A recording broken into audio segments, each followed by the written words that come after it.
discontent creators. That's what you're like. Yeah. What, are you a content creator? No, I'm a discontent creator. I'm very upset, and you're deleting.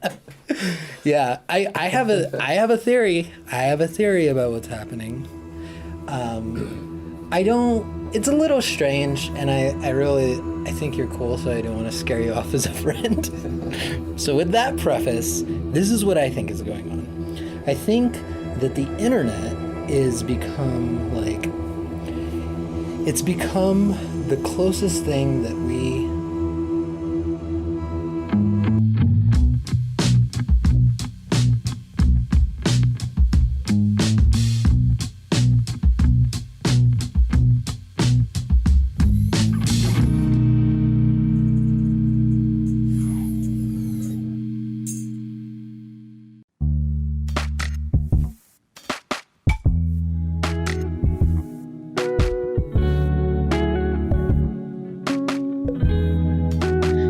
just meet people and you immediately like click with them and you're like, I think we're gonna be friends.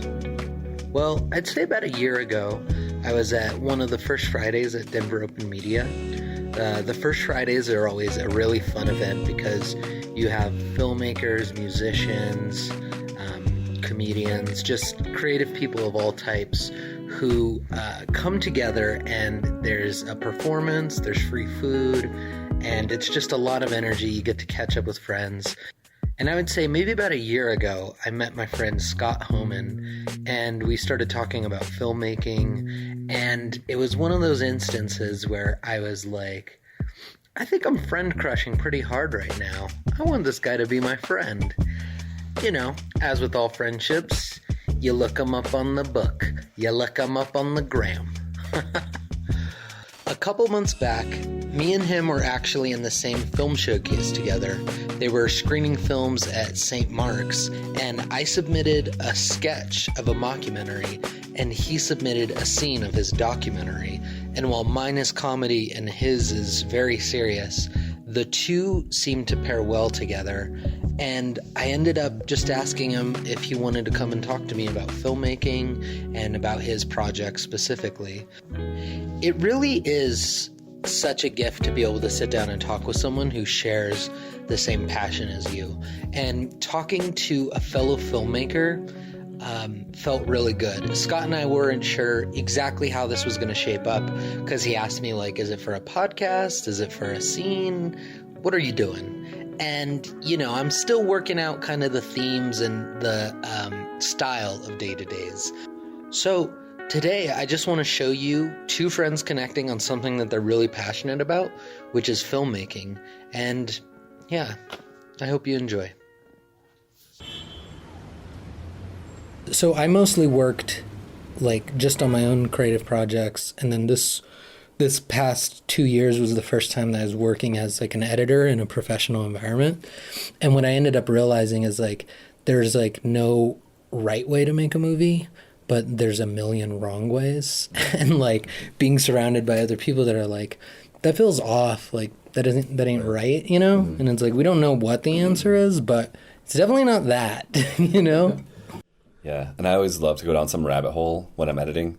Like, oh, this is funny. I want to do an outtake. I'll like start editing like a weird outtake thing that has no purpose, but it's like really funny, and then I think it's funny, but no one else does. Right. Or, yeah.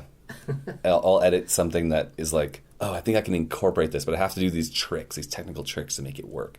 And I do all this effort. I'll spend hours on this little thing. People will look at it and say, I don't understand why that's even a part of the film at all. It makes no sense. Right. Like, I like polished a turd. Right. Why'd I do that? Yeah, totally. It's so much better to just have someone who's got fresh eyes and has a good mind for storytelling to like, cut the right pieces in. And less is more a lot of times in video. Mm-hmm. Also, I'm too close to my project because I have that background. I grew up around that culture, or in that culture, deeply. Not as deep as most of the people I'm working with, but yeah. I'm so close to it and I understand it so much, and I think everything's important. And we're trying to appeal to the public and like bring public awareness to this religion, and also tell like a very human story. It's not just this religion; it's this greater. Everyone goes through these kinds of things in their life, and I think just having someone with fresh eyes that didn't have that background can tell that story in a way that's palatable to the public, the greater public. So I'm going to keep working with other editors. Yeah. But I'll probably just keep on polishing, do the final touches myself. Oh, I thought you were going to say keep polishing the turds, like little Trying to scenes. do less of that. That's so hard because there's like so much fuel, I feel like, in those like little like runoffs of like you're involved and it's like fun, you know? But I'm guilty of the same thing where I'm just like, oh, this isn't even on the to-do list. There's like 19 things on the to-do list, and I'm like, let me make a fake commercial really fast, you know? Yeah, then your creative energy's over. Right, yeah. You got nothing done on the to-do list. Definitely done that. I felt really bad when we were at the St. Mark's show, and I apologized to you right after because they showed my Juggalo sketch, and I thought it was like such a weird pairing. Like if like I don't, you know, I think the invitation was open, so it's like, what do you want to show? But I felt so like weird showing that and then yours, because mine was like a mockumentary on this Juggalo who's needing to come out, but she's accepted, and I think that's like a really important theme. And a lot of my comedy is all about like what is the bigger picture, and it was like, oh, acceptance, that's really great, and I think that's important, you know. But when after you showed yours, I remember just thinking like, that's like, and I think I've told you this every time, but it's like so violent to like excommunicate someone. Yeah, shun them. Yeah. Not communicate with them anymore. And it's like not considered violence, I think, by most people. Yeah. But after I saw your piece, I was just like, that's like vicious, you know? This is probably Evan with the comic. Is that right? Is that the guy? Yeah. And then he was like showing. You know what? Instead of explaining the scene, why don't we just show you?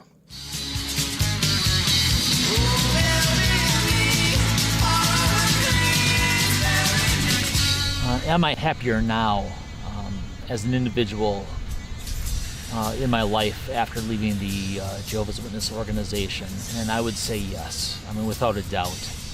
There's a lot of sadness leaving the organization. There's certain family members and friends that shun me, that don't want anything to do with me, which bums me out.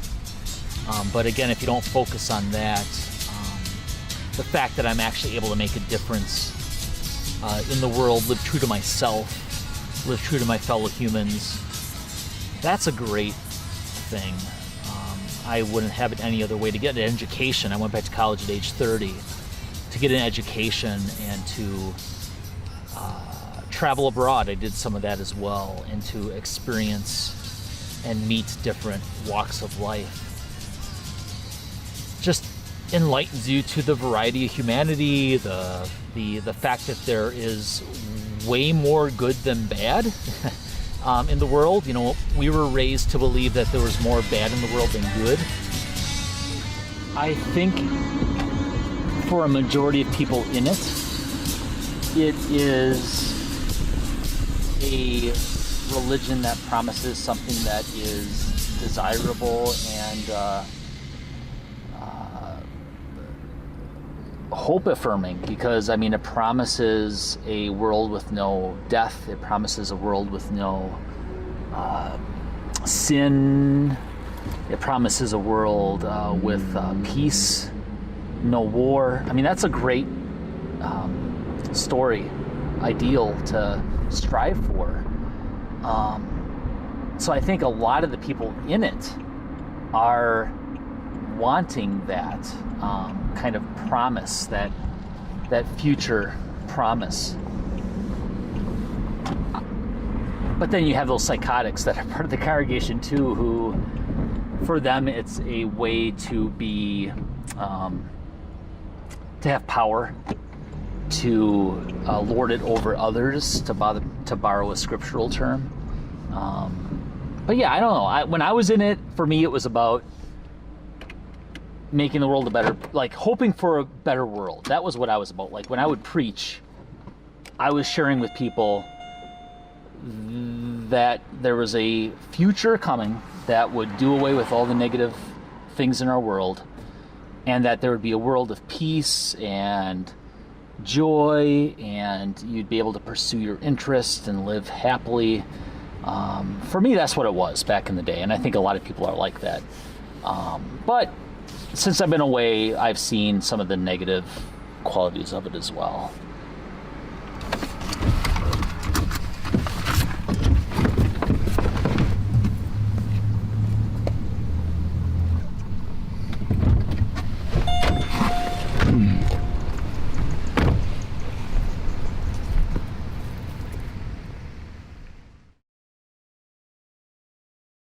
How do people, like, in this project, do they deal with, like, resentment or understanding, or is it not really like that? The first year, probably the first year to 5 years, when someone leaves a religion, this is my observation just from meeting so many people on the outside recently through this project, is that the first 1 to 5 years, people are really angry. And I was too. Like, I went through that to some degree. Like, I had a soft fade out. Like, I did talk to my family for the first couple of years, and they still will communicate with me on some level, but not really now because I'm making this project and it's really upsetting because everyone's telling them about what they see. They're not supposed to watch it, but anyways, this whole complicated thing on my side. But after about 8 to 10 years, people generally are sort of just accept it. Like, those are actual blood family, but they're not positive, human, healthy people to be around. And so you choose family, and you kind of have to, like, find a way to come to terms with that separation is probably just going to be a part of your life, and to, go create the relationships that you actually want in your life. Mm-hmm. But it's challenging. And, but I feel like after 10 years, and most of the people in my project are people that have been out for about 10 years or more. And they're they like found a way to have a good life, a much better life than they were having before. And they're, like, so proud of their lives and so proud of their relationships they've built on the outside that are much stronger than the fickle relationships, the fake relationships you have on the inside. Right. Because they never talked, like, the people in the religion that you thought were friends on the inside, they also cut you off. But most people don't really miss that many friends on the inside, because a lot of it was just, they were there. There's people that happen to be there, so you make friends with them, because you only have, like, 80 friends available. Right. Well, and they're still, like, rich in a sense of having family and friendships, so they're not like, and, I'm using rich metaphorically, whereas, like, if you don't have anything, you're, like, poor in, like, friends and family. So, like, they're not suffering the same way. If they're on the inside, it's like, okay, we lost one person, but to the person on the outside, it's like, I just lost everyone. Right. Just, like, so cruel. Yeah. And I think there's a lot of themes people can be upset about with that religion. Like, they just lost an appeal to the Supreme Court, because they're trying to protect pedophiles that are in the religion, which is a really strange twist. You'd think they would just call them out. Like, we don't want pedophiles here, but they're trying to protect them because every pedophile that is made known in the religion makes them look bad. So there's this weird wall they're trying to create with public view of them saving face. So they're trying to keep the right to protect pedophiles. And they just lost a court battle for, like, few single-digit millions of dollars to some victim of pedophilia from a Jehovah's Witness against some child. And it's rampant. Like, that's common, just like in the Catholic Church. Yeah.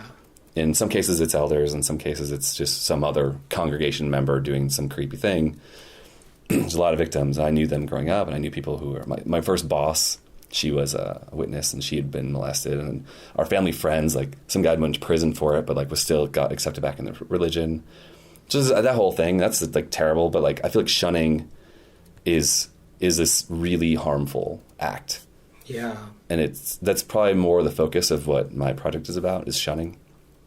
And how people deal with it, and how they, like, find a way on the outside to sort of like it gets better concept, where you're listening to people who've, like, made a great life for themselves and come to terms with the trauma and, like, the issues they had with their family. So when I was revisiting the footage, I had this thought that I wanted to kind of stop the conversation and be able to share with all of you. And I think it's such an interesting choice that Scott decided to make a film more about the healing process and kind of the aftermath and people putting their lives back together, more than he was interested in making this, like, scathing documentary like Religulous or there's a bunch. But those also have like a time and place. But what's interesting about the distinction to make it about healing versus expose is that the audience is kind of different. When you're making a film about healing and when you're making a film about people like experiencing like growth and joy, it's for a different audience. It's for people who are actually affected by like being excommunicated, being shunned, and not just, you know, in the Jehovah's Witnesses, but also in lots of communities. There's lots of different people who experience this. And I was also thinking that like being part of the group is like such a human experience. It really is like one of the things that makes us, that's like made us such a, I think, a complex species, is just this like ability to be a part of a group, and to like shun someone is like really dehumanizing. And just hearing Scott talk about his film and kind of his approach to it just shows like how intuitive and how like thoughtful he is as a person and a filmmaker. It happens in a startup company. Right. It happens in any corporation. It happens in high school. You have your cliques and like your group, and then you have a falling out with someone. Right. Or someone makes a lie up or twists the story to, like, everyone deals with these themes. And like gets rid of people that like make them, they don't want around anymore. Everyone's like fighting for like social control, or like trying to find a place where they feel comfortable. I feel like Jehovah's Witness is just one kind of an extreme case, but that we can tell these kind of common human stories. Because on some level, we've all been kicked out of a group. Right. Or we've done something we weren't proud of. So when I was like in middle school, I was like noticing like, oh, I'm like attracted to my friend. And I like, you know, men and women. And I was like, oh, no, this is really bad news. Because I knew the stigma that it's like, oh, no, you're like bisexual or whatever. And then I was like outed by a couple friends, which was like really traumatic at the time. And then I just ended up person by person kind of coming out. Mm-hmm. And I was really, really fortunate that the backlash was really small. I had like two friends that were like, I think that's a sin. And then like one friend didn't talk to me, and you know, it's okay because now I have a late night show. So yeah, I bet they're regretting it. But like for so many people, it's like they don't really get that story, you know. It's like it's important that I think we see that ugly side too. There's an interesting relatable piece with this project, actually. The very first teaser I did, it took like 3 stories and tried to show a little like variety of background. And it was this gay ex-Jehovah's Witness that he was living in Munich, and I met him through another ex-Jehovah's Witness in Munich. And he sort of told me over a beer at this Australian music festival that happens in summer. He told me that he came out twice. He came out, and he realized that he was gay, and he knew that he couldn't stay in the religion if you're gay. Like, it's just a hard line. It's not acceptable. I didn't know that. And so there are a number of gay people, and I met them. And I knew, like, you kind of know, or don't know, but you suspect that someone isn't attracted to the opposite sex. Mm-hmm. And they get married and have kids, and it's actually a common theme I've realized in the LGBTQ community. And I think it's unfortunate because they're kind of denying, in a way, their own preferences just to conform to society. Maybe they find happiness, but anyway, he kind of said he just made the hard choice right then. Like, he has to go out of both. And when he told me this story, I was like, that is what I'm trying to tell. That's kind of the story I'm trying to tell, is these people they've come out of the religion, and there's a lot of common themes of people coming out as not heterosexual. And it's difficult, challenging, and then I've had other people who weren't part of the religion but are gay, and they're like, I really relate to your stories that people you've interviewed are telling. So I feel like that is a really great framework that people understand, in a general sense, that coming out of not hetero and coming out of the religion, like it just relates really well in a general sense. Yeah. And it was a catalyst for me to actually go film. The first person I filmed with is that guy in Germany. It inspired me because I was there and I changed my ticket. I flew out a week later because I wanted to interview him. And I tried all kinds of things with him, but it was even the name of the project came from him. Oh, really? XJW coming out. So were you like making films already at that point, and then you met him and was like, okay, I need to capture this? Or Yeah, I mean, I had a camera. So the background for me is that I had sort of a career problem. I wasn't making enough money doing engineering work. And I have a background, and I went to school for photography first, like years before. And I had like a documentary program in my hometown in our high school. It was like really cool, really inspiring. So fast forward, I had this career problem where I wasn't making enough money, and I had this opportunity to go abroad. So I bought a camera, went abroad, and I was wanting to work in the camera industry and just try to learn how to get good at storytelling and documentary. It was a lifelong passion. But I was still struggling with, like, how do I tell my story? Or, like, how can I talk about this difficult thing in my life?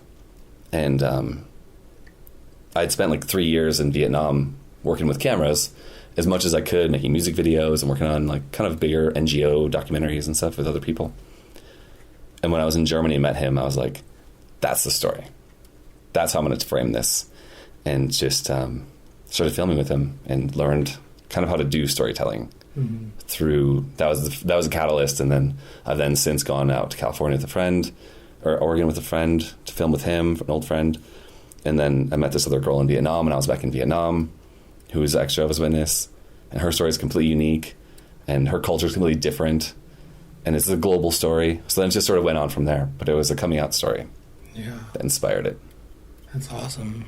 So timeline-wise, when you met him, how long? If you don't mind talking about it, how long had it been since you had left? That was 2000.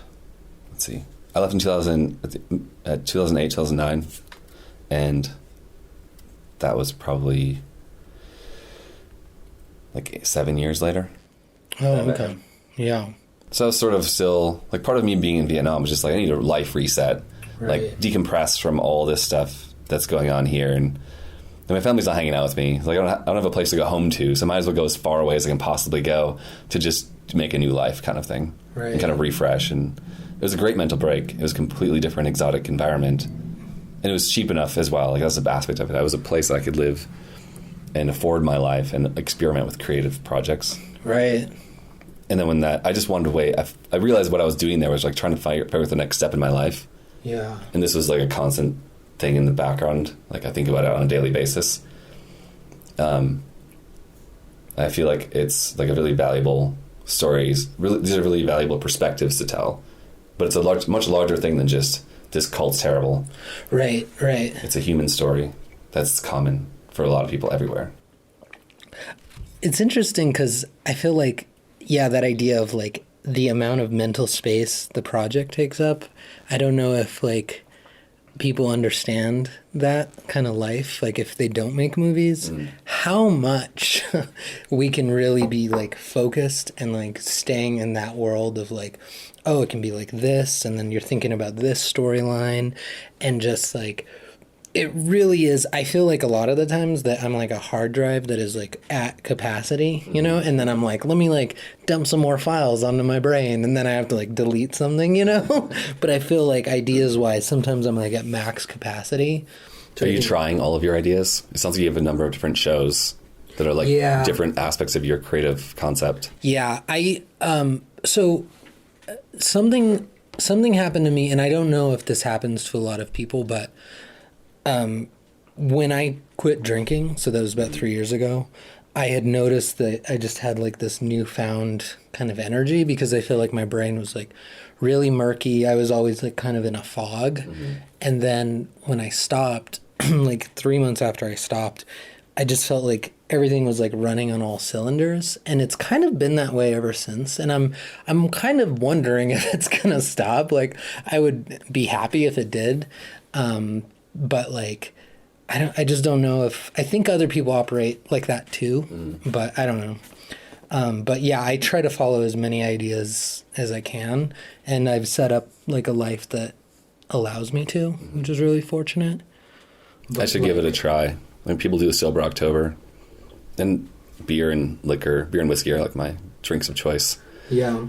Well, and but I also, tend to push it to the next, like to the limit every time. So that's becoming a problem. Well, I mean, it's really fun.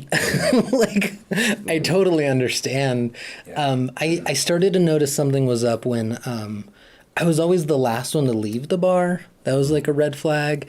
And then I would notice my friends would be like, oh, I'm never touching it again. And I would just be like ready to go a lot, you know? And then I had this weird thing that, you know, is kind of a thing that's tied, but I was becoming so inappropriate and erratic that, like, I wasn't getting invited to things. So, like, in no way am I saying that I was, like, excommunicated, but I was, like, put on a shit list because I would just cause problems, you know? Like, pushing people's buttons a little bit. Yeah. I was, you know, out of my mind. Like, I'm half asleep all the time, you know? Yeah. And, I like started to prefer it to not be around people, so I started to seclude myself, which is like really bad for alcoholics. It's not a good look. Things only get worse. Yeah. Another thing, I work, the startup I'm at now and doing engineering work is a neuroscience startup. And it's fascinating. There's like a physicist team and a neuroscience team and a machine learning team and an electrical engineering team. And it's just, it goes on. And these are fascinating, brilliant people. And so I've been reading up, as I've just started been working there, I've been reading up about how the brain works a lot more, and I'm learning from them how things work. And I realized that if I drink, I don't sleep well. Yeah. And the only way that you can operate on all cylinders or like full capacity is if you get a full night's rest because of something called brain plaque. And it's something that builds up in the brain, and then it only gets breaks down and is gotten rid of if you have a full night's sleep. And so if you're only pulling 6 hours a night or less, or, you know, if you drink and you have like a beer coma for 3 hours and then you're up and you're in a daze, which happens. Which isn't sleep. It's like you're just laying there. It's like a really, So, yeah, I think that compounds. So if you drink a couple nights a week, but you're only, you know, you're losing those nights of sleep, really. Yeah. You never really get the full mental capacity back that week. Right. And if you keep that going, then you'll never really... You'll be in some less optimal state. Right. Yeah. Yeah. I even had a rap persona named Juicetown Boober. Okay. And I would be like, hey, sorry guys, like Juicetown game last night. Sorry if he said something inappropriate. Like I even started to like push responsibility onto this fictional character. You know, it's like now that I look back, it's like, oh my God, no wonder. Like, you know? Yeah. But and part of the reason why I made the late night show about it is because I'm not like done personally. I don't feel like I'm done healing from it, from my own like recklessness and my own like fear. I think a lot of my show deals mostly with fear and like thirst, you know? But I'm still like trying to heal that kind of portion of my life, you know? And I think it's an appropriate thing to do. I mean, I wouldn't be doing it if it wasn't appropriate. But sober, you mean? Yeah. But like still examining like through the character of like, why is he doing that? And I feel so silly drinking like fake alcohol on camera. It's like a weird thing, like looking into the mirror type thing. But like, I'm wondering how much your project is also with like that healing process, or is it to heal others, or what benefits is that? That's an interesting question. One person volunteered and joined and said they wanted to find it would be like therapy for them to help out on the project. And they were creative, but they had no real skills to help on the project. Right. But they were helping out, but then abandoned it and said that it wasn't what they were hoping for. And I wasn't saying, you know, this is good therapy. But then it made me think about why I'm doing it. Because I don't have endless energy for it. It's actually really exhausting because people are kind of dumping on me, not just me, but, you know, I'm asking for their story, and their story is deep and heavy and complicated and traumatic. And it's like the most triggering thing I could possibly do because I have a background that's similar to them and went through a similar thing. So just like I'm reliving it. And how good is that? How healthy is that for me? Like, if I wanted therapy, I should go see a therapist. Right. not ask people to dump on me. Like, I'm not a therapist. So yeah, I'm pushing up against that, and it's really quick to burn out when I'm doing it.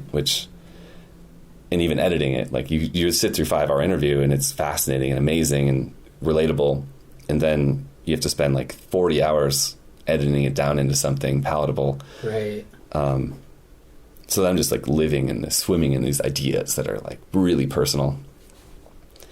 So yeah, I'm not sure if that answers your question, but it's a challenge.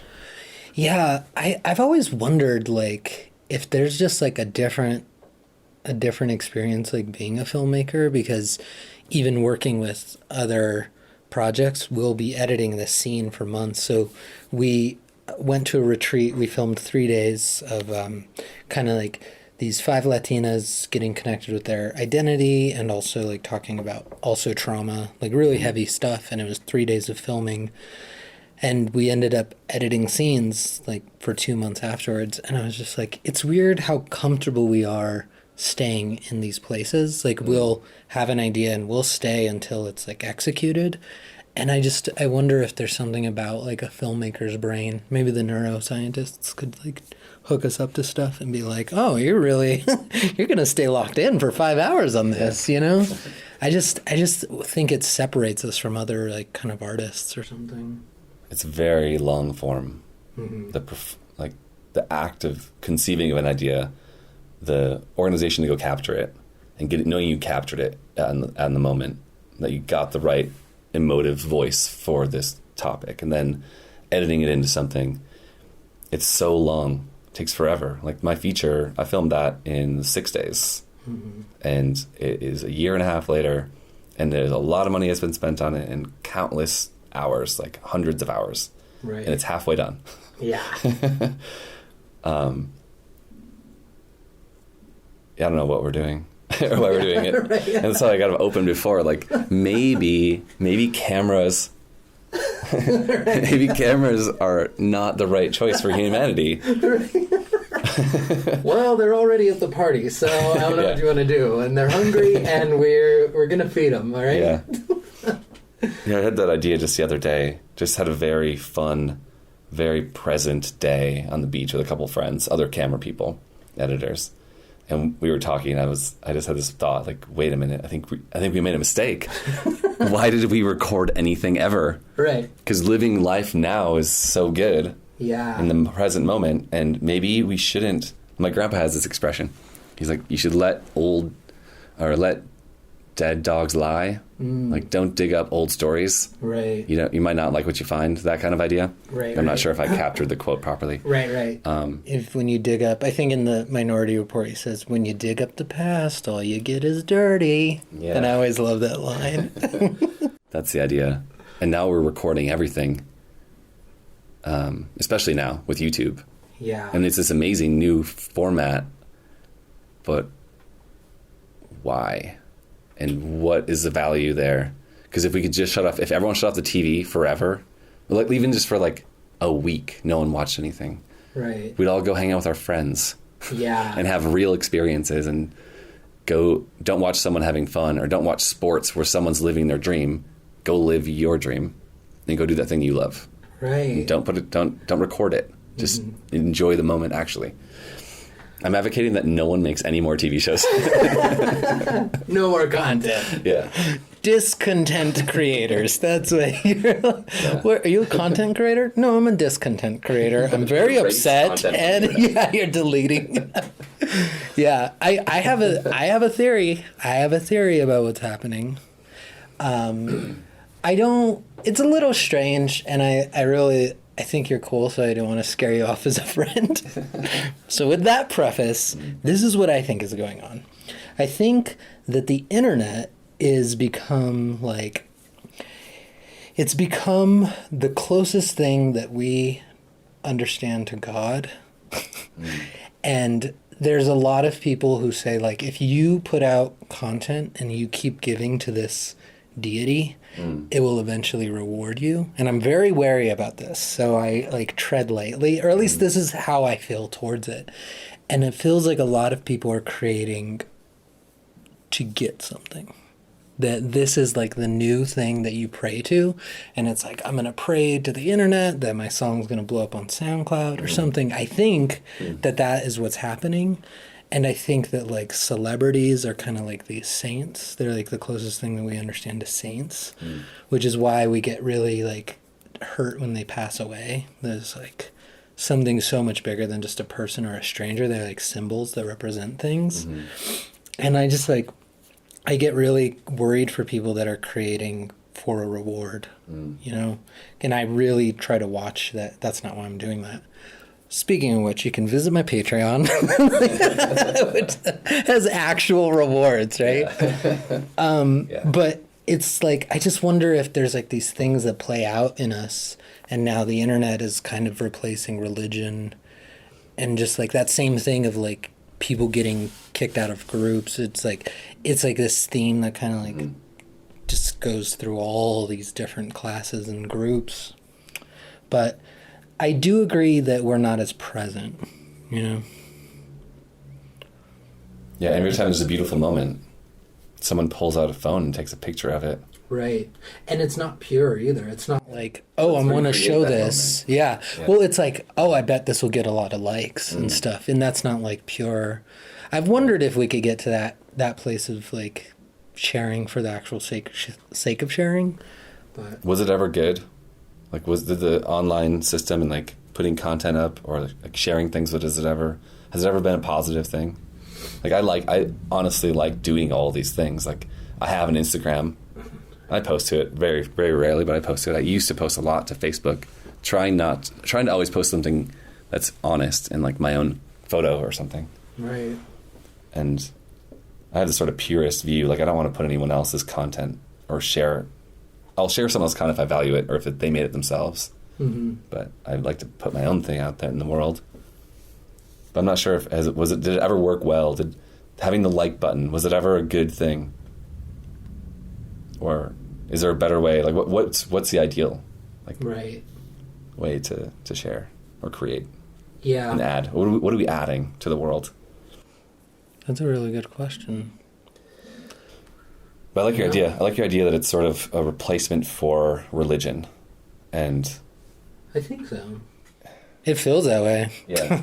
When I'm watching some of these like motivational like business videos, it has this weird vibe because it's like these big keynotes and it's one person talking and people are like cheering and stuff, and I'm just like, this feels very religious, you know? Yeah. Yeah, I mean, I definitely don't feel great. Social media doesn't make me feel great. Yeah.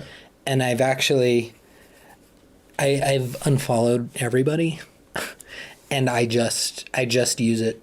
It's, for me, social media is a one-way road, and I was really afraid of people finding out that I unfollowed them and stuff, and I was just like, I'm kind of tired of making decisions based on what other people will think about me.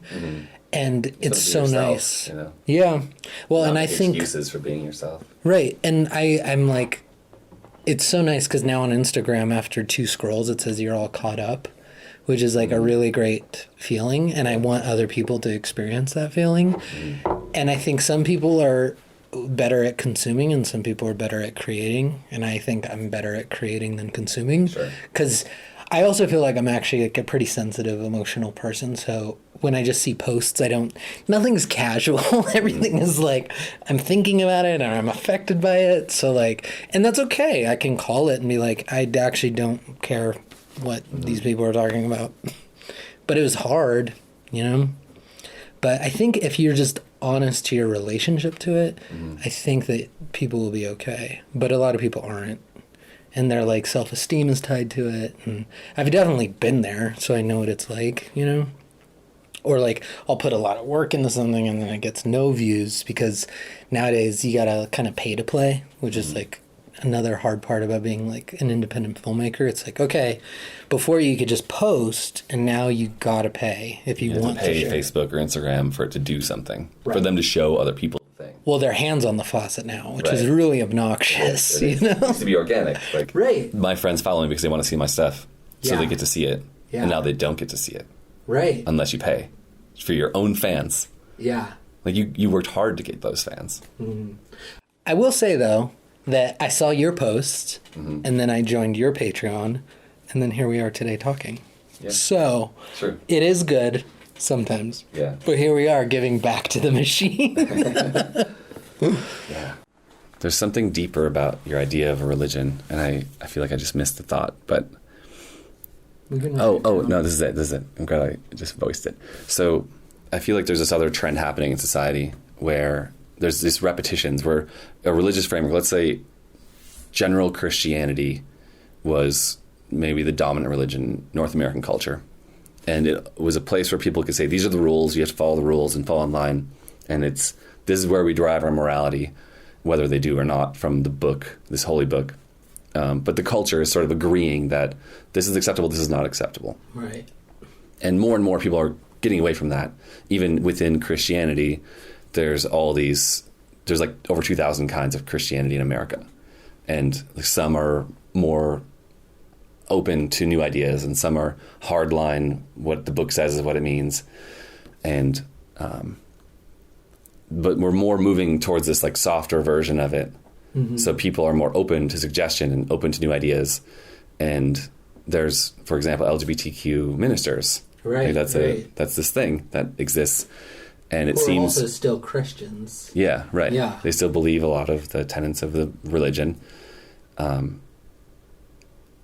Anyway, I feel like because people are more open, the rules are more loose. And now you have people that are just secular or atheist or just non-denominational or non-religious at all. That's never even a question in their mind, who are trying to say, we don't like when people use these words. And so you have this, what people are now calling, and I don't want to make this controversial, but calling the radical left. They're saying, we want society to, for example, use pronouns. And there's this big controversy now with like someone like Jordan Peterson saying like, I'll do that out of respect, but I can't make a law about it. Right. Or something. So there's this whole topic. Everyone's getting up in arms about it. And I live with people that had preferred pronouns, and I respect that. I would happily respect that for whoever wants that. Right. But I feel like that kind of thing happened for forever. That kind of thing happens forever, but we are abandoning the framework of religion in our society for a public, secular framework that we're inventing on the fly. Right. And it's happening really fast. It's happening like quicker than I feel like, even as someone who feels like a part of the queer community, quicker than I can keep up. You know? Like the amount of like threads where it's like, it feels like tone policing. It has a very puritanical vibe. Like, if we use all the right words and if we address all the right things, then we will get to this like clean place, because of patriarchy and capitalism, everything's dirty and mucky, which I mean, I don't disagree with, but yeah, it has that. And I've told people that I'm like, it feels so puritanical, and that's like what I thought we were getting away from as like leftists or something, you know? Yeah. Because I definitely am on the left. I would say I am too. Like I want people to just live. I want people to live in a sense. And if, you know, live your personal truth, or, you know, whatever woo thing I can possibly say. But I want people to just do their own thing and like, just don't hurt anybody. Yeah. Like, that's my simple philosophy. Like, be kind, don't be violent. Right. And try to respect people, and also be really tolerant. Those are like some of my worldview. I don't want to get in a fight with anybody. Yeah. Well, and I will say that the internet does not help with like nuanced, deep discussions. Right. I agree. It's like this big piece of glass, and people just start yelling at each other across it, and I'm just like, they're not even talking. They can barely hear each other. Yeah. One-way conversation. It's, they're also on a one-way street where it's just like, all right, my turn to yell, my turn to yell. No one's talking to each other. Right. Which I think that's something I've been loving about the podcast format, because you have some, like what we're doing right now. We're having a conversation and touching on a lot of different topics. And it's something that people can absorb because it doesn't require your attention to be diverted from your work. You can be running or working in an office and like just let a conversation stream and get a different perspective. Right. And I feel like there's a lot of nuance happening in the podcast world. Yeah. Well, and like I said, everything's becoming so vertical. It's like everything's becoming specific. Similarly, how like Christianity, right? That now there's like all these different brands, you know? It's like, I feel like things are opening up in a good way because for the longest time, voices were controlled, right? It's like you'd have to get an interview on CBS on one show that would play 5 days a week, you know? And now everyone has the ability to like, okay, this is what I think, and play at the same volume. Part of, I think, the pollution, the noise pollution, is that everything plays at the same volume now. So everyone can just yell their own personal truth. And then Twitter is so overwhelming to me because it's just like everyone's just telling you their ideas. Yeah. And to me, I feel like that's not really how we're supposed to live. Everything about Twitter is just feels so wrong to me. I go on there and like I react and I get like upset and like why? And if I say something, I don't know, it just feels it's an interesting way that people do communicate. If I post something that's like a little comment thread, and it's like a direct way to communicate, which is interesting. But I pretty much hate Twitter. Yeah. I still have one, and I will keep on putting content on there because I feel like there's a community out there that likes the stuff we're making. But I find it so strange. Right. I like Instagram a lot actually because I hate the back end. Like it sucks to use as a creator. And all the pieces are there, but they're like hard to find, and you can't use a computer to do it. You have to use a phone. Right. Why? I know. How dumb is that idea? Well, and my stuff is like so overproduced. Like I overproduce because I enjoy it. You know, I like it looking incredibly clean. Yeah. And it's like a whole other step of like me like exporting and sending it to the cloud, then downloading it back. And then like, It's the dumbest thing I've ever seen in my life. But in terms of like usability, like I can legitimately enjoy that someone took the time to write 3 sentences. And like it's a small bit of writing, but they were concise. And I don't have to read a 1,000-page article or 1,000-word article. right. I love writing, and I like when people are clear about their communication in writing. Yeah. And I like that they had limits on the length of the videos. I like longer format stuff when I create, but I understand that people have like 30 seconds to like 2 minutes to watch something, and then they'll move on to the next thing. And I think it's like nice little sound bites, nice little palatable bits of an idea that someone took some time to put together. Right. I enjoy the format. And Facebook, I don't know what's going on there. Facebook is like a on dinosaur. fire. Yeah, what do you mean? It's just the amount of like arguing I see going on there is a lot. And I think it's because like I like Instagram more because it's dealing with like visuals and like you said, like short descriptions, which to me comes from like a different place. That comes from like more of like a taking in and more of like a heart place. Whereas like Facebook and Twitter come from like this totally like cerebral, like write what you're thinking right now. And then other people are going to write what they think about what you thought. And then it's just like heads that are like biting each other. Whereas opposed to like, you know, a picture of like, oh, my nephew, or like, look at this like mug I made. It's like the political connotations I feel like are taken out of it a little because it's like visual. It comes from a different place. I also think that's an interesting trend, the visual side of it. Why I like Instagram is it's a way to... We're very visual creatures, and we all have a subjective view of the world.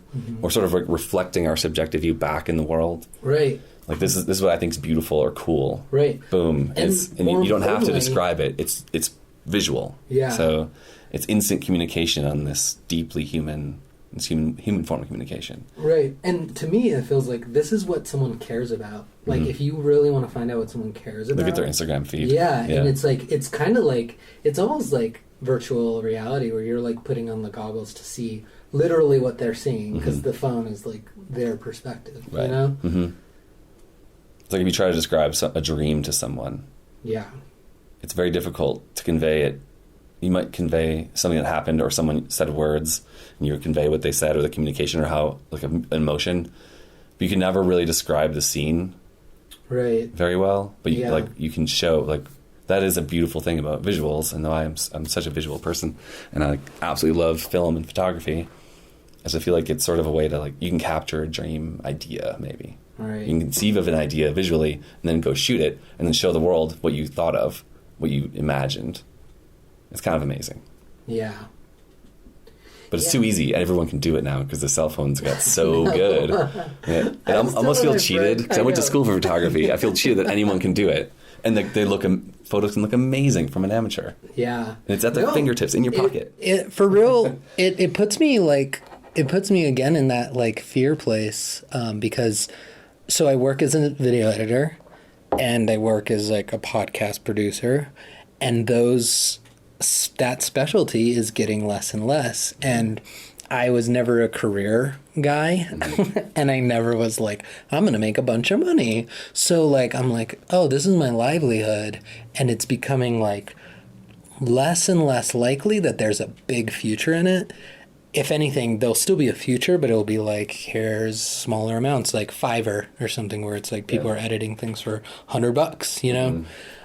But that's another reason why I've decided to, like, triple down on my own idea, because I'm like, okay, I don't know how much, like, I have tools, but really, let me try to make this film work. Like, this is probably the smartest way in an industry that's dying, because then it's like, you know, like, you telling that story is only a story you can tell, right? Whereas, like, taking wedding pictures or something, it's not as necessary because now everyone uses their phone, uses the hashtag, and it organizes.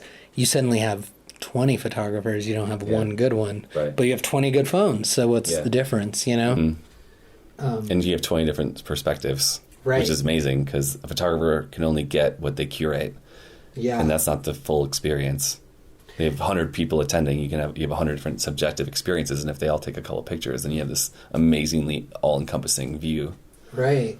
Can be better, actually, than hiring a professional. And it's like actually candid. And that's another thing that I think people are like, they're not wanting things to be like, for instance, the family photo where you all sit in front of a background. Like, that's like, I mean, I do see it at Walmart still, but, like, culturally it's more interesting to just have a picture of, like, your family sitting, you know, like, in front of a screen. Like, get the fuck out of here. You're going to laugh at you. Yeah. But, like, that's gone probably. Much. It seems like things are becoming more, at least, like, authenticity is being valued more. Same with, like, selling. So I stopped making, like, videos with, like, calls to action of, like, join today. One, it didn't work. And then after it didn't work, I was like, you know, it's kind of boring. So I was like, okay, just make a short sketch and make a short, like, art video that you want to see. And that's probably going to tell people better, like, hey, I'm doing something I like, as opposed to, like, hey, you want to buy this? So, you know, like, I hope. I think I've never felt so ecstatic and, like excited about life until I started telling my story or doing this project as a very personal project. It feels amazing. It feels like I'm doing something invaluable in the world. Right. Up until then, I was just excited to work on set or work on a behind the scenes on a film. But it was all for. It's like, do you want to work on someone else's idea your whole life, or do you want to, like, do your own thing, and add something that you think is valuable to the world? And it's hard to come up with something that is valuable. And when you do, it's hard to do it well. So you have to work at it really hard. But it's like you're putting your own. I don't know. You're kind of putting your own skills on the line, your own reputation on the line, and then that feels exciting to push hard to do something you're proud of. Right. And it's like, I really care about this, and people can sense the difference, you know, as opposed to someone just doing something. I hope people can tell the difference. Yeah, I really like the idea of, like, like, you're either going to work for someone else or you're going to work for yourself. But working for someone else isn't so bad while you're learning. The model that I would like to see is that at some point everyone will be able to make their own thing. And if you, like, create, like, a platform, whether it's, like, your film or your business or something, that it's like, this is, like, a temporary place for you to learn and then you can do what you want. Whereas opposed to like previous generations, it really was like lock in and you stay there and don't move. Right, until you retire. Right. And then you get to play. Right, yeah. When you're 65. And for us, it's like a retirement. We don't know what that even looks like. Right. At least for me. I might be projecting again. I have a problem with projecting. Yeah, I think it's a generational thing. Right. I didn't start thinking about it until this year, actually. Oh, okay. I thought you were going to say until you just said it. And it's like, wait. I was like, Retirement's real? Yeah, right. You just brought up something that is... I thought about writing about this, actually, like this concept of getting paid to learn. We were told to go to school and get a degree, and I've gone to school multiple times for different reasons and learned things there. It's a place, it's a definite learning environment. You should have a hard skill, at least one, when you leave college. Right. Tools is how I always thought. You should have a tool to help build. If it's photography is your tool or anything, you know. And from my experience, both times I went to school, I learned that there was this avenue to make money doing something I loved that I didn't even know existed.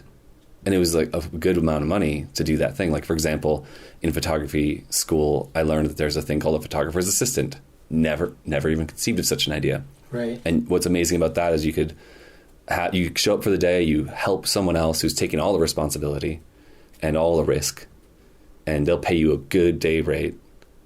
And then you walk away and you're done. You get the money. Right. And they spend 5 days like risking their reputation on this stuff that you guys captured. Right. And it's not trapped in their mind. Like, it's not trapped in your mind. You get to rest at night while they are just like thinking about it. Right. You know? So that's this amazing thing. And I learned a lot doing that.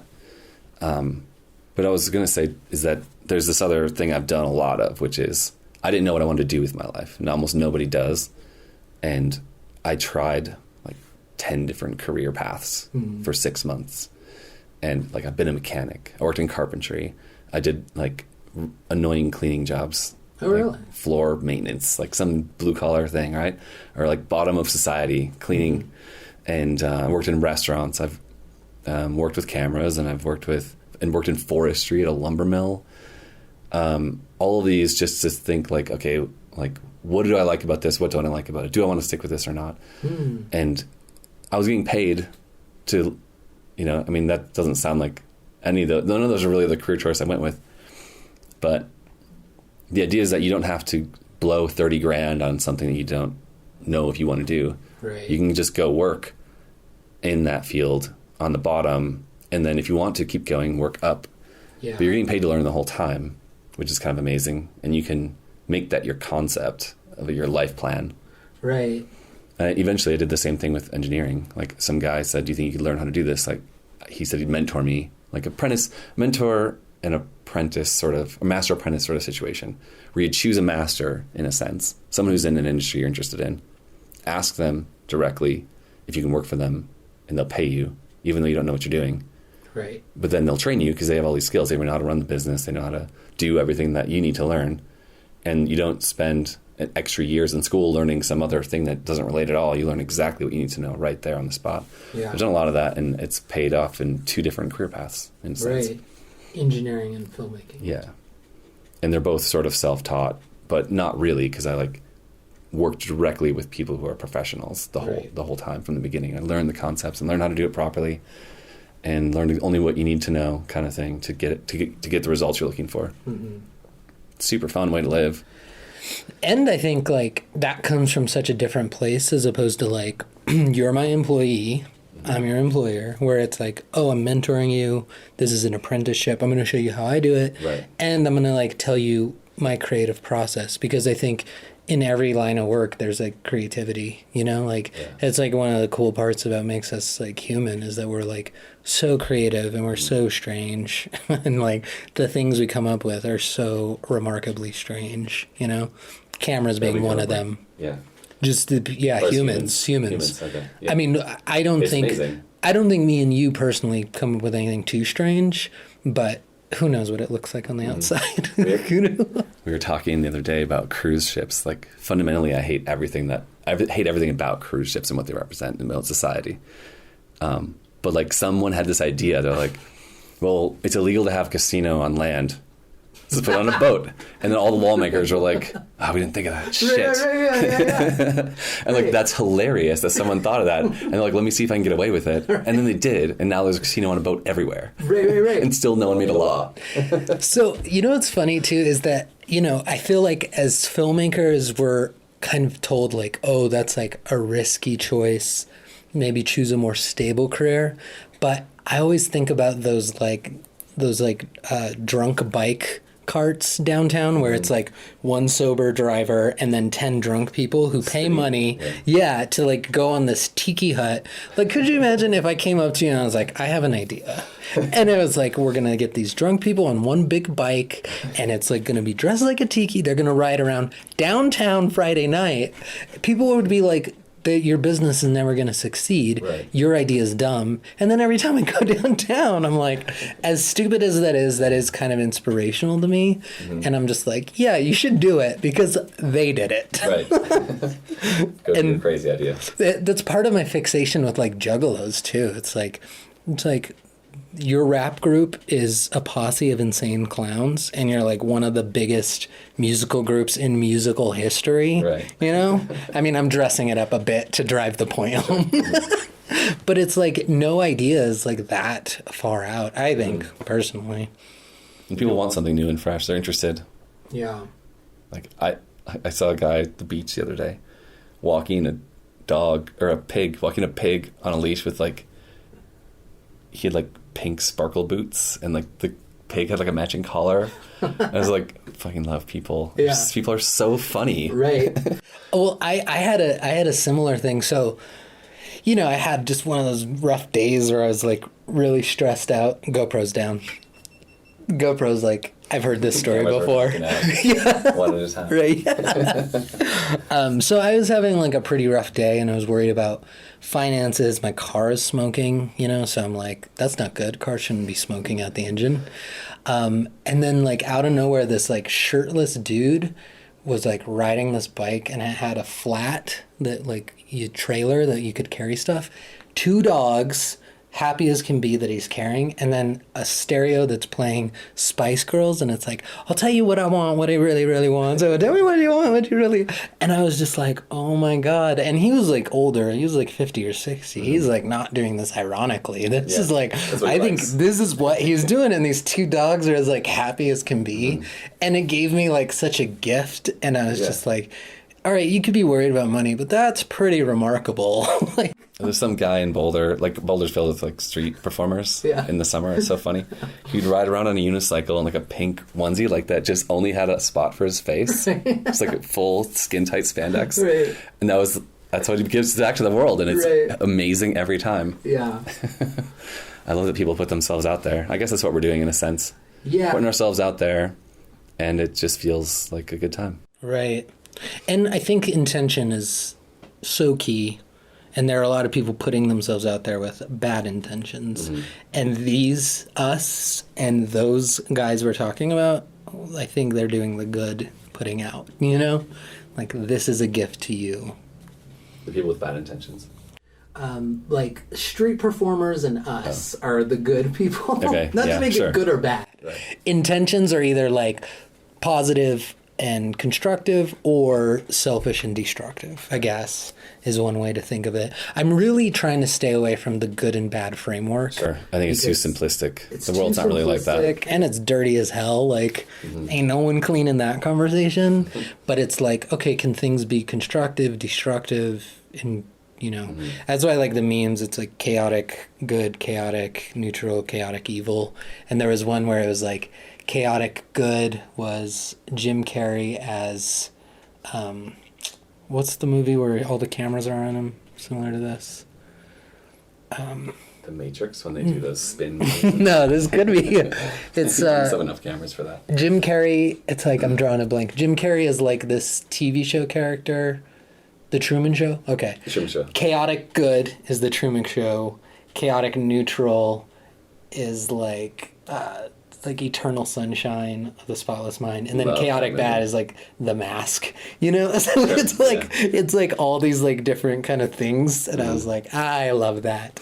I'm trying to think of things more like that than like good and bad. I mean, I think our president ruined the words good and bad. Right. By framing Amazing. everything that way. Right. Super. Right. The best words. Well, I feel like this is really good. Me too. I love this. This is feel really like fun. Yeah. And I feel like we hit all the notes. Yeah.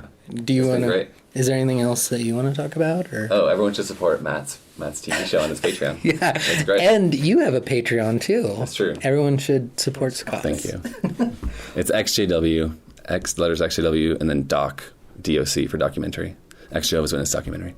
And yours is a really late night with Matt's truck. Yeah, good job. That's what I have this. Thank you everyone for watching this episode of Day to Day. And this is actually going to be part of a new podcast project that I've had for a bit, but I've been just retooling it, reworking it. And it's called Matt's Search for Meaning, and this is going to be the first episode. So it's kind of there'll probably be some crossovers with the Day to Day, but it will be a place for me to talk to people about both their creative projects and also kind of the bigger meaning behind it. So thank you so much for watching, and I hope all of you have a really great day. Bye-bye.